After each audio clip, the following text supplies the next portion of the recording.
back. Hello, everybody. My name's Steve McLean, co-founder of The Little Red Dog. This is another episode of For the Love of Dog. Thanks for tuning in. I am here with Gary Newcomb. Gary, how you doing? Yeah, doing well. How Nice. are you? I'm good. I'm getting a little tired. Tired, but I'm gonna get amped up, and in about 30 seconds I'll feel better. All right. I got the sparky water Get going. ripped, yeah. Get the bubbles going. They just add a little caffeine to the sparkling water, it'd be the perfect drink. Would it? I think so. I think they have that. They've been trying, kind of playing with that. I know there's an energy drink about 4 or 5 years ago that was sparkling that had caffeine in it. I loved it, and then no one bought it but me, and it went under. You ever mess with any of the other energy drinks? Monster, Red Bull? I'm always experimenting. My favorite one right now is Kill Cliff. Oh. You familiar with that one? No. It's good. There's different things you can do with like CBD, things like that.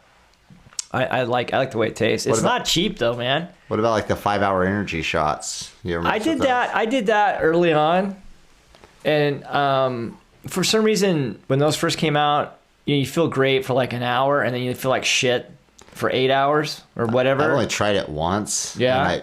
Maybe minimal at most. Like I chugged a Coke first level of amped, and then my stomach was racked for like 12 hours. Yeah, well, I think you eat healthier than I do. I tend to push. That can't be. No, I push the limit on that kind of stuff. My heart could stop during this podcast. There's so many burgers running through it. We're close. Oh, it's so funny. PJ and I have a cheeseburger almost every night for dinner. I love cheeseburgers. Yeah, I count the quality of a day by how many burritos I eat. Amen, bro. I remember when I was a kid, my dad always would eat cheeseburgers, and he'd always say, I can always eat cheeseburgers. I'm turning into my dad, so not such a bad thing. Yeah. Anyway, in this part of the show, we always try to emphasize dog behavior to try to help you with your new best buddy if you have any problems with anything like that. Today, Gary, I'll let Gary kind of do the intro here. He ran across a pretty interesting article that I think I'm going to try to tear apart. We're both going to try to tear it apart. And it's all based upon their perception of what is the most loyal dogs or breeds. So did I say that right, Gary? The 10 most loyal dog breeds. And who wrote this article? It is published by Newsweek by Mr. James Crowley. All right, Mr. Crowley. What you got for us, Mr. Crowley? We're going to take him to task. Let's take him to town. So, you want the list or do you want my issues with the list? Well, let's start. Why don't you read off? They're not in order, is that right? No, they're not in any kind of order. Why don't you read off like 4, 5, 6 of them? Okay. I know Lab's going to be first. Yes. Okay. It's not first, but because there's no number. But yes, I would put Labs first. Yeah. Great Pyrenees. Shocking. Big mountain dog. Collie. Border Collie? So they show Border Collie, but they say Collie. Oh, yeah. Specifically, what do they call it? And they make a rough-coated Collie. I've never heard of that. Never heard of that. Yeah. Okay. No, they say most people are familiar with a Lassie, so they make reference to the thing, but then show a picture of a Border Collie and then go on about all their herding abilities. So. Okay. And then whatever a rough-coated Collie is. I never heard of a rough-coated. Yeah. So German Shepherd. Okay. We all know that they're very dedicated. Smart. Beagles. Also smart dogs. They're pretty smart. I mean... They're not... I don't want to dog anybody's beagle out, but... Well, okay. All right. Maybe, okay. I hear you. But yeah, I've met a few beagles along the way that... I understand what you're saying. They can be kind of hard-headed. Yeah. And they're loud. Yes. Lab. Yeah. You called. Yeah. Roddy. Rottweiler. Roddy. Akita. Oh, Akita. I've not seen that one. No, me either. I would have put that at the bottom of the list. Sorry, all you Akita fans. I'd put nothing personal. At the bottom of the list, I would put the next one, Chihuahua. Well, I think this is why we want to tear the article apart, because when you say loyal relative to what? They don't go into great depth as to how they did it. The buildup is pretty lame, all in all. Right. Really, it just seems like they're mostly loyal to their people. Okay. So, but when you bring in a dog like, Chihuahua, for instance, right, without going any further, right. To me, when you say that a dog is loyal, it takes a certain amount of submissiveness. And I agree. That's kind of how I interpreted it. Yeah, so I couldn't give that to a Chihuahua. I mean, that's not a trait that I generally associate to Chihuahuas. It's submissiveness. I agree. And, and having two of them, we have, we had 2 pit bulls and 2 Chihuahuas. Now we have 1. And I would have to say I agree with you. As much as I love Nigel and Buster. Yeah. I would not. My first words out of my mouth, I would say they're very pack oriented for sure. I wouldn't. They're very loving to the humans in the household, and they will be loving to anyone that comes in. But again, for the 19,000th time, you got to give them a minute. Yeah. Whereas Tank, super loyal. To the humans. Any human. Yeah, an Amstaff. Very friendly. To me, Amstaff would be at the top of that list. I know. I'm a little... I think you would have put Border Collie at the top of your list, right? Yeah. Yeah, it would have been top.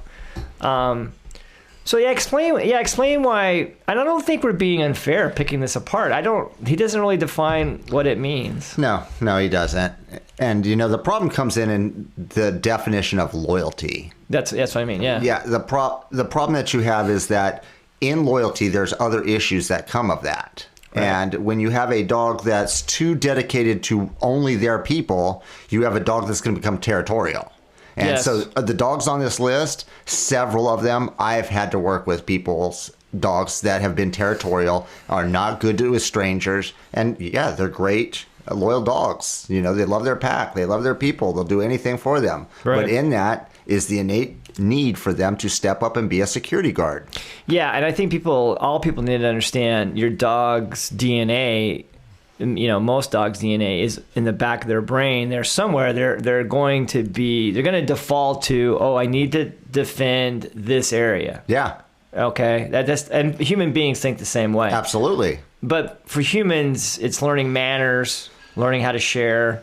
This has to be taught. Yes. It's not in us intuitively to go, hey, I have 2 ice cream cones. I'm gonna go ahead and eat 2. That's what I would do. I had to be taught. Oh, Gary, here's some ice cream for you as well, right? And with dogs, I think that we as humans tend to break out our communal when we have different. I use tree rings, and basically I say my inside ring is my immediate family I live with, and then it branches out. Right. We as humans come in a communal sense a lot more than dogs do. Mm-hmm. If you look at a dog in a wild, I have my pack. And everybody else is not my pack. Yeah, that pack's not going to go hang out with another pack, have a nice Sunday afternoon. There's no social exchanges between us and other people. It's not a wider sense of community outside of my pack. Right. We're a tight-knit group. Right. We do our things, and I will defend this group to the end. Well, in defense of the writer, I guess being a competitive person, I've had to learn not to be a jackass all the time. I'm still a work in progress. But my default is, this is my team. The way my brain works, another team shows up, I'm going to posture and I'm going to just say my team's better than you, and if you don't agree, let's go down. Yeah. I have to calm down and say, I'm not reading the situation correctly. Yeah. And I'm not. But it's my instinct. But you have the ability to branch out. Right. We'll say you have your rescue team. Right. Our rescue team works with lots of other rescues. Right. So we have the ability to come out of our pack where it's not as natural for dogs. They don't have that, need, want, desire. It becomes competition. It becomes... There's less food. Yes, exactly. So I guess, and again, defense of the writer, when I first hear about loyal, I guess I would think I want Nigel to always want to be in our pack and have a problem if some other pack comes in, right? Yeah. But at the same time, we know as trainers that presents a huge problem. That's none of the dog's business. When you use that as a marker of dog quality, their loyalty. Ooh, that's a good way to put it. Then you discount the other stuff that comes along with that. Right. Because if a dog is super loyal to its pack, it's going to be super troublesome. Yes, it can be. And that's not intuitive, right? No, I don't think it is. And now once you see how the behaviors branch out, though, then it becomes a lot more. Oh, okay, I see where this could end up being a problem down the road. Yeah, and now my brain is racing. I think Sam is a really good example of the opposite of my personality. Sam, at least to me, he could say I'm wrong, but Sam is, in my opinion, very He's not nearly as judgmental as I am. I've never seen Sam posture or be combative or anything like me. You know what I'm saying? You have siblings, Sam? No, he's an only child. He's an only child, too. I know. So that's really a good case study between the two of you. Well, if you ever read books, I was telling Sam this about a year ago maybe, I've read a lot of books about only children, and they come in two flavors. They come in the better flavor that Sam is, patient, not combative, open to other people's ideas and concepts, right? Kind of go with the flow, if you will, kind of guy or person. Could not be more opposite. I always tend to think my way is the better way. This is what I want to do. I'm going to do it. You don't like it. Yeah. Here's some fisticuffs to go along with that if you don't like it. Again, I don't mean to always talk about how I'm trying to get better, but seriously, ever since I can remember, I've never liked that aspect of me. There's things that have made me successful because of that, but I've learned that if I want to get more successful, I have to stop doing that. And that's the thing is with self-evaluation. We have to do it. We have to do it for our dogs. We have to do it in all cases of life. Right. But that's the deal. Is you have to find out where it's better to say I'm in the wrong, and where it's better to focus or morph. To kind of hybrid the things that you do to be more. That's a good better point. Person. That's a good point because Tank's never going to look in the mirror and go, I could do a little better. Yeah. Yeah. we have to do that for them. Yes. Yeah. No, that's a great way to put it. So I think in a way, it's probably, obviously it's a kind of a fluff piece. Yeah. And it's supposed to be more for entertainment than fact and science. Yes. They quoted people like WAG. Yeah. Just short of saying Wiki says. But I think it's really interesting. Now that we've kind of dove into it, it's kind of interesting. I think there's more to it than what meets the eye, right? Yes. And I think just to reiterate, being loyal, when you hear that, it's almost like a very warm feeling, right? But that's not really the way it's written. It's not necessarily a great thing. Yeah. Right? No, it could be either way. You can be that really loyal team player, or you can be, that loyal to yourself and you're an army of one. Well, I think, as we wrap up, I think it's important to realize it boils down to what we're always talking about. Whenever dogs do something stupid in that moment, they're acting independently, and that's never their job. So I think we've kind of come full circle. It's the dog loyalty thing doesn't necessarily mean that the dog is going to listen to the alpha. And remember, the dog doesn't own anything, right? Absolutely. All right. Thanks, Gary, so much for joining us. All right. Take care, everybody. Have a great week. Remember, this is The Little Red Dog. Go to our website, thelittlereddog.org. Please download and subscribe for the love of dog, and we will see you next week. Hey everybody, I'm Steve with The Little Red Dog. Thanks so much for listening for the Love of Dog podcast. Please subscribe. If you're listening, please rate us and let us know if we're doing horribly or awesome. We need that feedback. Also, when you do subscribe to YouTube, you'll get an alert for our virtual adoption events. We need your input. We need you to watch and support our cause. Thank you so much. We're on a mission from dog. Take care, everybody.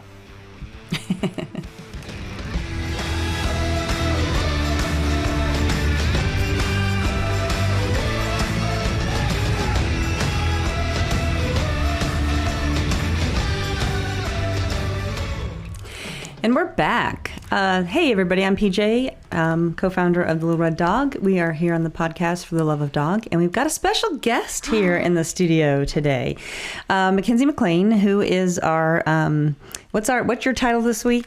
I don't have a good answer for you. Weren't you communications bitch at one point? I've been everything. I think Sam on the gala video from a few years did. No, just request. Yeah, was it communications? I think bitch? something like that. Something like that. I wear many hats. You're doing. I wear many hats here. I do our social media, our email blasts, our fundraising campaigns, all that good stuff. I host our adoption events. Yes, I update Shelter Manager. I do lots of fun stuff here. Yeah, so that's the thing about dog rescue is that everybody wears multiple hats. Or any nonprofit, really. Any nonprofit, yeah. So, I wanted to talk a little bit about the marketing and kind of the ideas and, why we are always asking for money. So I'll take the latter. Unfortunately, dog rescue is expensive. And for us to have a steady stream of dogs come in, at the minimum, they all get all the vaccinations. They get a microchip. They get a fecal to see if they have any parasites. We treat them for, ticks and fleas. Then obviously they get an exam. And if there's anything wrong, whatever that is, if there's a luxating patella, we're going to fix it. If they need a dental, we're going to give them a dental. So unfortunately, it's just expensive, even though we have really good vets that we work with and we get good prices. So this is where Mackenzie comes in, and she is behind the scenes a lot. And luckily she's in front of the scenes a lot too, so you know who she is. But she's literally been working with us. I think she was volunteer 001, which I'm not sure she really volunteered. I think it was more of I didn't have an appointed choice. position. Yep. Yes, but now I do have the choice. Yes, you do have a choice, and she's still with us. So. No, I do. So maybe talk about a little bit your journey to where to your role now, Yeah. and then what kind of things you do and how you come up with the ideas. Well, so for anyone that doesn't know, I am Steve and PJ's daughter, first of all, which is why I was volunteer 001. But yeah, so 10 years ago, I was volunteering at events every weekend. I did think those were fun. I would have done those even if you guys wouldn't have asked me to. But I was too young to know really what was going on the business side. I didn't really have an interest in any of that or really anything except for going and hanging out with the dogs. Then I I graduate high school, go to college. I still come to events when I was home and everything. And then I would say, I guess after college, I had my own business for a few years, which was great. A very successful business. Thank you, yes. And then I'm trying to think of how I even got this big of a role. I guess, well, here's the thing. My dad was doing the social media, and I would tell him things like, this is what you need to be doing on TLRD social media, and he would be like, no, I don't really know why I need to be doing that. And I'd be like, you need to show your face, like people have no idea who TLRD is. No, I don't know, I need to do that. And he did start doing that, and he got great feedback and stuff, and engagement, yes. And then I kind of started to do TLRD's Instagram a little bit more. I did start TLRD's Instagram. You did, yeah. Like 9 years ago. And then I kind of slowly started taking it over. And that's kind of really where my role here started, I would say. I slowly took that all away from Dad. I didn't let him have the DM. He was an ass on the DM. So yeah, the joke is that we had to take the direct messages away, and we also have this Google line, and we had to take those responsibilities away from him because he's just too. We're both very blunt and very direct, but he was just too direct. Yeah. So. Well, and it's just more my personality to talk to people, to message with people. I like doing that. Whereas to him, it's distracting him just from the one work more he needs thing to get done. Yeah. One more thing he has to do. So for me, it was more fun. So anyways, I start really taking over social media, like hardcore. I'm starting to think about leaving Grit and Golden and everything like that. You started giving me a few more. I was kind of asking for a few more small roles here and there. You started giving them to me. And I was too happy to give them to you. Yeah, you were giving them to me pretty strong. And then I think a little over a year ago, you gave me permission to do my first email newsletter, and that was so overwhelming. And now it's like done in 5 seconds. Now you're doing it at night in bed. So then I got that, and it slowly just started building, and now I full blown do our fundraising campaigns. And I will shout out to Jess Campbell. That's the reason I did want to do fundraising, because I didn't even realize that was a job until I met her. She is a nonprofit fundraising coach. So then I really started to take over the fundraising, and now here we are. I do all of it. My first big campaign was Home for the Holidays. That my parents gave me full reign over that, and it was awesome. And now huge success, and we will talk a lot about fundraising in a future segment. But Mackenzie's really good about it. She has a ton of resources, so we will talk about that. But I sort of just wanted you to delve maybe into the marketing, and you mentioned all the key things, right? In this world today, email marketing, social media marketing, engagement, connecting with the end users. Those are all super important, even pre-pandemic and post-pandemic. So maybe talk a little bit about your strategy for those,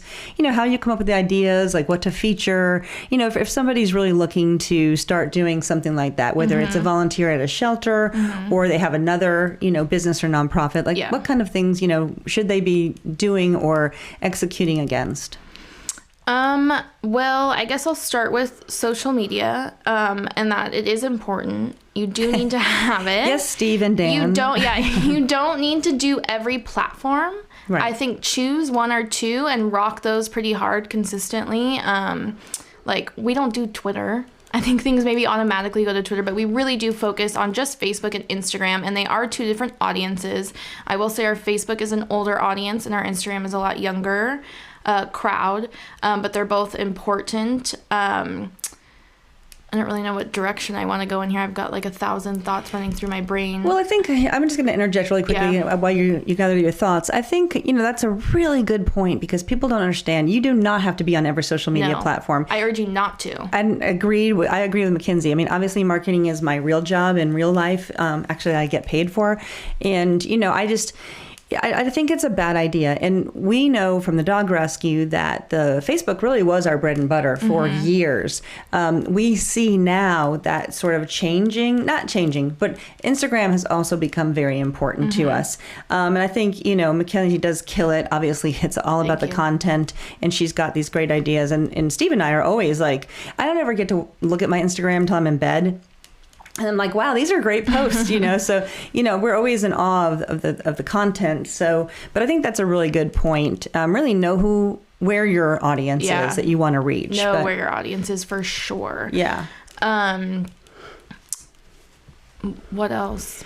So what are you thinking about as? Well, I'm thinking about like content because everybody knows you need content, but maybe you could give them some pointers on how do they do the content. Are there any apps that you use that make it easier? Okay. What kind of things like that? Well, it's funny.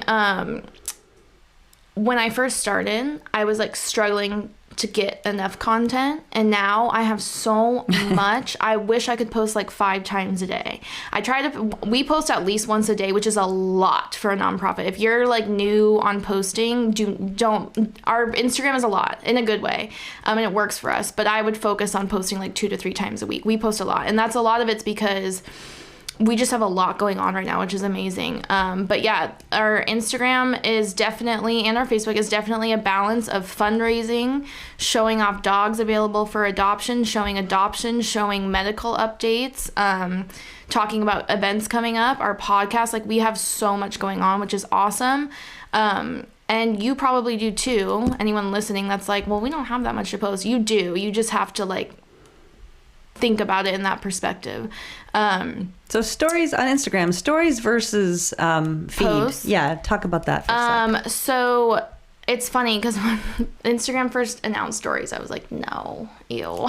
But now we get so much engagement through our stories. Your stories are such a fun way to engage with your audience a little bit more. Our stories definitely get just as many views and reach as our posts do. And it's a great way for people to share dogs available for adoption. It's so fun to see, like, we'll post a dog up for adoption and we'll get like 10 story reshares, and that builds our audience even more, which is great. And it also gives exposure to the dogs. Exactly. Yeah. And that's how, my dad just said that for the first time ever, well, not really, but we're really getting a lot of adoptions from people finding us on Instagram, which is cool.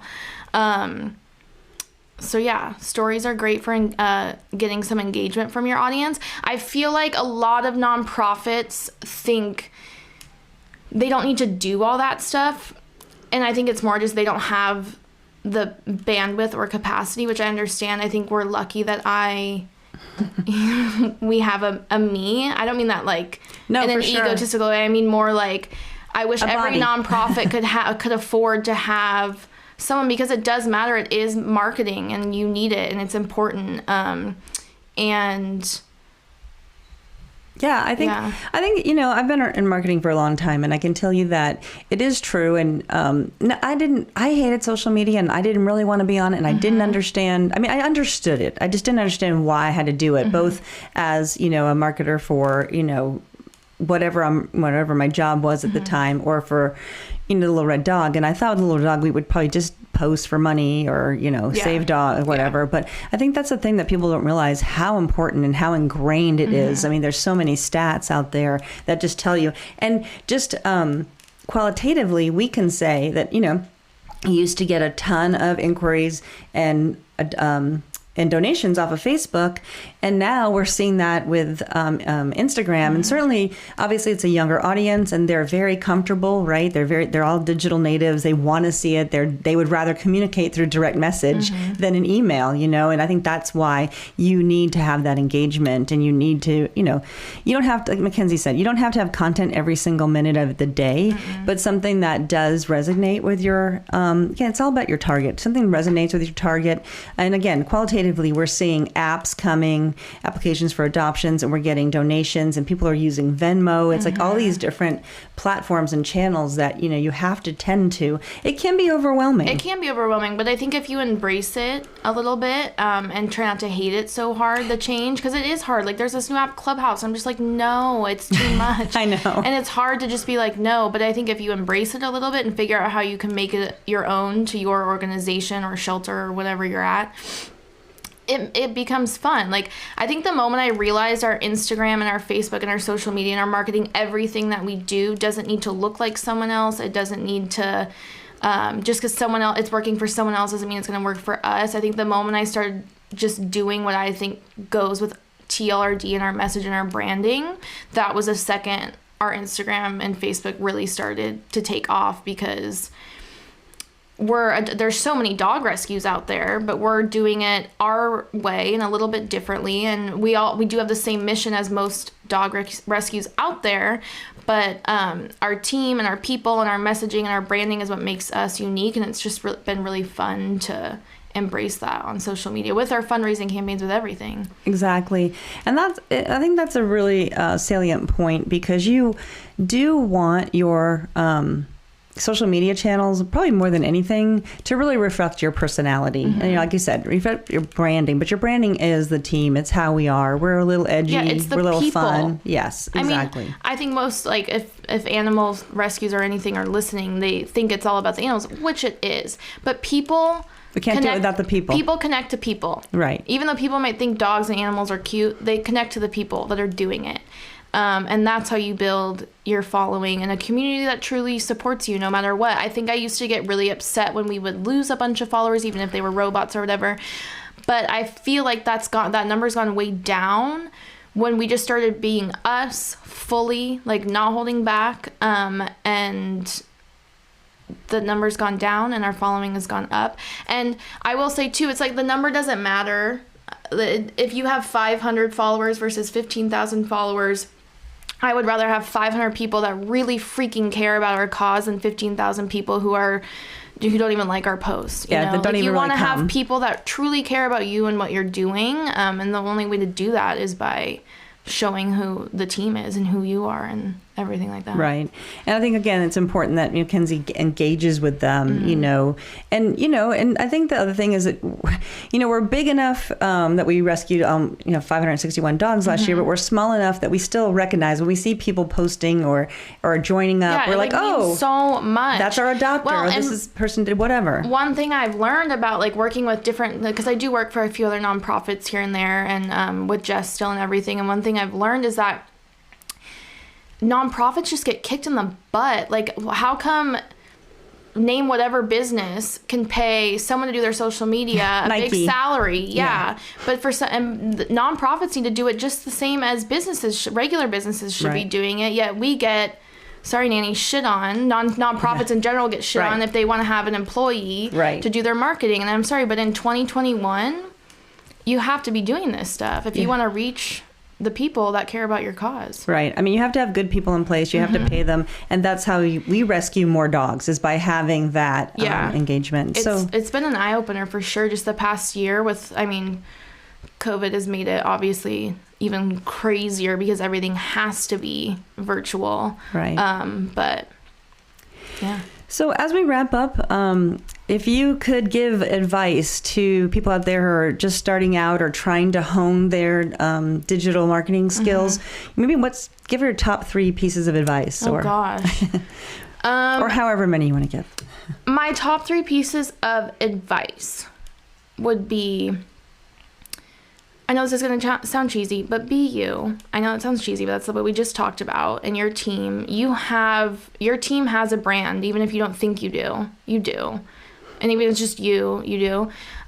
So be authentic to who you and your team are. And side note to that, we got some pushback on that with the I fucking love dog stuff. Yep. But that's us. Like, that's our personality. Sorry, that's how we are behind the scenes. Because we fucking love dogs. We do fucking love dogs so much. And so we got a little bit of pushback, but we also got so many new people that loved it and love that that's like how we talked about things. And you're not going to be able to please everybody.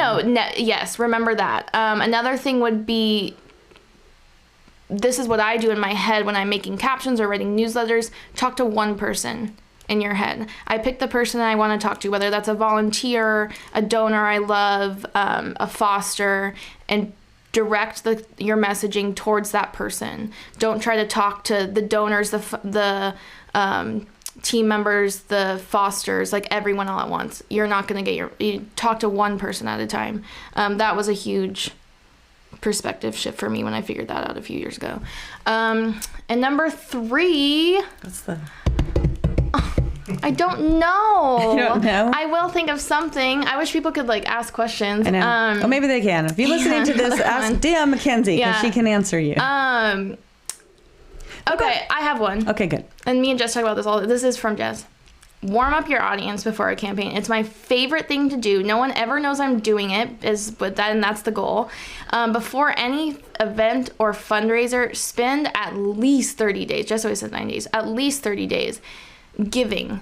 And what I mean by giving is like sharing about your team or I guess when giving, you're not asking for money. You're not asking people for any call to actions. You're not asking people to sign up for anything. You're not asking anything. You're just giving value to your audience. It's so fun to give instead of ask. I obviously love to give and tell people and provide our audience and donors value. Rather than when I ask, it's scary. So I think that has helped. I think the reason I have done that before Home for the Holidays and the Red Dog Dash is because at least 30 days before I'm giving hard, just sharing stories, happy endings, transformation stories, telling about you and dad, things like that. It not only gets you some new followers, it kind of warms your audience up to know really who you are before you ask whatever question that is, whether that's asking for money, asking them to sign up for the Red Dog Dash, whatever. I think that if you're running any nonprofit is a huge plus. Definitely. Yeah. I think that's a great place to end on. So thanks for coming in the studio and imparting your wisdom. Again, if you have any questions on anything we talked about or any need some help, Kenzie is on our DMs. I am the one that talks to you in the DMs. So check her out there. Thanks for listening. For the Love of Dog, we'll be back. Yeah, thanks, guys.